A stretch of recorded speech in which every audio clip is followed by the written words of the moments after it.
Thank you so much, Autumn. It is such an honor to be here today. I have to say that introduction did make me a little teary-eyed and a little stressed that it's been 18 years. But actually, I was thinking what I really wished was that Sophie Vandehei and Kate Powell, our 11-year-old daughters, heard that. We might get a little more respect from them, since Autumn and I are often on the phone talking about how to be the best moms we can be. Thank you. I did meet Autumn that many years ago on Capitol Hill, and to say that she was a force of nature is the ultimate understatement. She used to go right up to all of those men on Capitol Hill on the floor of the House of Representatives and, in a very polite but firm way, demand that this issue be at the top of their agenda, demand that justice for women and young girls in the United States be reached. And I cannot tell you how proud I am to stand here today. Yes, I'm representing Goldman Sachs, and I'm really proud to talk to you about the work that we see in the economic empowerment of women around the world and how vital that is. But I'm really also here as an FOA, a friend of Autumn and Allison Abner's. These two women who want to take no credit at all for how much they have put this issue on the map have literally saved so many lives, and it is an honor to be their friend. I'm also so proud to be in this session with our friend Tory Burch. It is remarkable that she started a business in her home only 8 years ago, which has become one of the most extraordinary American success stories. And what she did was not just become an amazing businesswoman, and in that just moment, become such an example for women entrepreneurs, but she actually, I'm going to embarrass her, decided to start this business so that she could build a foundation and give back. And I can't think of a more amazing ambassador for women entrepreneurs, and we now have the privilege through our foundation at Goldman Sachs of working with Tory to reach more and more women in underserved areas in the United States, inspiring them to start businesses and to hope that one day they could be the next Tory Burch. You might wonder, why is Goldman Sachs here and sponsoring this critical symposium? Almost 6 years ago, as Autumn said, well, really, actually more than that, we put out two seminal pieces of research, and they weren't meant actually to start a social movement. They were really economic papers. One was titled Womenomics, and one was titled Women Hold Up Half the Sky. And these two pieces were some of the first private sector economic papers that showed that investing in women is the smartest investment that you can make. Because when women are economically empowered, GDP within their countries grows, but global GDP grows. Womenomics and Women Hold Up Half the Sky were the titles of these pieces, and they actually showed that if women, and kind of makes sense, if half of society is engaged in the economy, then GDP grows. And as a firm, that makes sense to us. If you make sure that human capital is empowered everywhere, then economies grow. But what's even more compelling is that we like to think of how we could find even better investments. And the best investment, of course, is that which is further leveraged. When women are economically empowered, their families are healthier, their children are better educated. They actually have incredible impact in the social change in their societies. So not only can you create more jobs around the world and grow economies, but you can actually change societies for better when the mothers and sisters and daughters of our communities are empowered. As Autumn said, we've now seen this firsthand. This September, we will reach the 10,000th woman in this program. And because I work at an investment bank, they actually care about numbers, and they track every single one of these women. To date, we are so proud to say that the International Center for Research on Women has done an independent audit of the program. It has found that 80% of the graduates of 10,000 women have increased revenues. Nearly 70% have created net new jobs, even in this global recession. But the number that surprised us, as hopeful as we were about the social impact of 10,000 women, the number that blew us away was that 90%, 9 out of 10 women graduating from 10,000 women are mentoring at least one other woman. So the social impact was way outsized even from our initial hopes.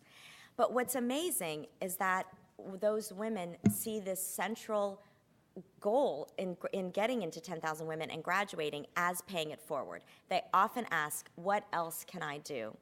And I'm just going to share one story. There are so many stories. Autumn and Tori and Allison and my friends Beth and Elena have all met many of the 10,000 Women scholars. But the story that I want to share with you is relevant because it happens to be in a very challenging country, and it leads me to why we have become so interested in the issue that all of you have spent your lives working on. There's a woman that actually joined us 5 years ago when we announced the launch of 10,000 Women. It was a little crazy that day. Our CEO, Lord Blankfein, actually stood up and said, Goldman Sachs believes so much in women as drivers of economies that we're going to invest $100 million over 5 years to reach these businesswomen with business and management education that they could never have access to, with mentors and networks, and with links to capital around the world. People did think we were a little nutty at the time, but I am proud to say we were to date the largest corporate investment ever in the economic empowerment of women globally. And they really thought it was interesting what countries we selected. Obviously, we were in many countries where Goldman does business because we had offices and we were able to actually reach women with mentors from Goldman Sachs. In fact, one of the architects of 10,000 Women that helped us select the countries and build the program from scratch was one Gene Sperling, who is now President Obama's advisor, but today we just like to know him as Allison's husband. And he actually pushed us hard. He said, yes, it will be helpful if you're in countries where you have Goldman Sachs offices because then you can have mentors for each of the women. But if you go to places like Rwanda and Zambia and Afghanistan, you'll really change the world because you'll change those countries. And so the story that resonates the most with me is a story of a woman named Rangina Hamidi. Rangina spoke at the launch of 10,000 Women. She owns a company called Kandahar Treasures in Afghanistan. What Kandahar Treasures does is it goes around to the most conservative provinces in Afghanistan, and it takes, and frankly, most of these are still Taliban-controlled areas, and she takes handicraft from women who are never allowed to leave their homes, but they make beautiful rugs or jewelry or scarves. She sells their products and returns the proceeds to these women. And the day she had come to New York 5 years ago, she was very moved because she had met a woman in Bamyan, which is one of the most conservative provinces. And this woman, when she went to give her some of her proceeds, literally grabbed her hand and she said, Rangina, I have to tell you a story. You know that I've never left my home, nor will I be allowed to. And you know that my husband doesn't really pay much attention to me. In fact, he has never asked my opinion on any matter. But recently, ever since I began making just a little bit of income, he asks me some questions from time to time. And he actually asked me the other day, since we have 3 daughters, he said, do you think our daughters should go to school? Before he let me finish, he said, you know I don't believe in girls' education, and I hate these annoying schools that are propping up everywhere. But I guess I should ask your opinion. And Rangina, I said to Rangina, oh my gosh, did that woman jump up and think this is my moment and say, please, please let my daughters go to school? And Rangina said, no, Dina, she was so much smarter than you. which is not hard to do, actually. But she said, no. She looked at her husband and said, you know, it's all my fault that I did not bear you a son, and I only bore you 3 girls. And you will have to work your whole life to provide a dowry for these 3 girls. And you work so hard already. But if we force them to go to school, then like me, they can make money and take care of you in your old age. And Rangina said there was a long pregnant pause, and the man looked at her and said, you're right. We will force them to go to school. And sure enough, those 3 little girls are in school today. And instead of being married at 12 years old and starting another cycle of desperate sadness and violence, this woman was able to change the course of future generations of her daughters and her grandsons and her granddaughters.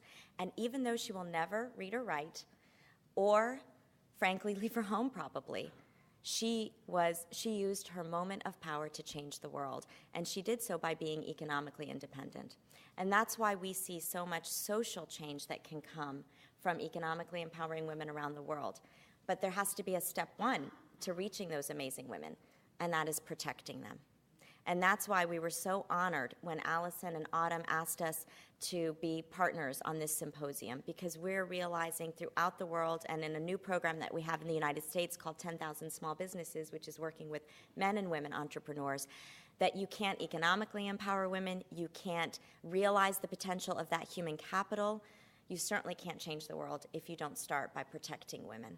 And so we feel so proud to be here today with so many of you to do our very small part to highlight this issue, because as both doctors mentioned earlier, this is an economic issue.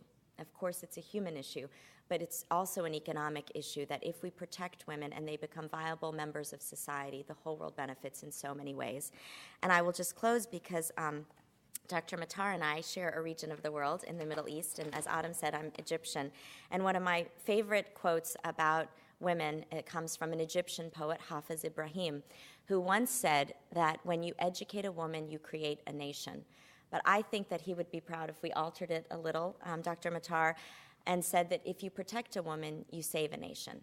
And we certainly believe that at Goldman Sachs, and we're so proud to work with all of you as you continue this movement and this fight. Thank you so much.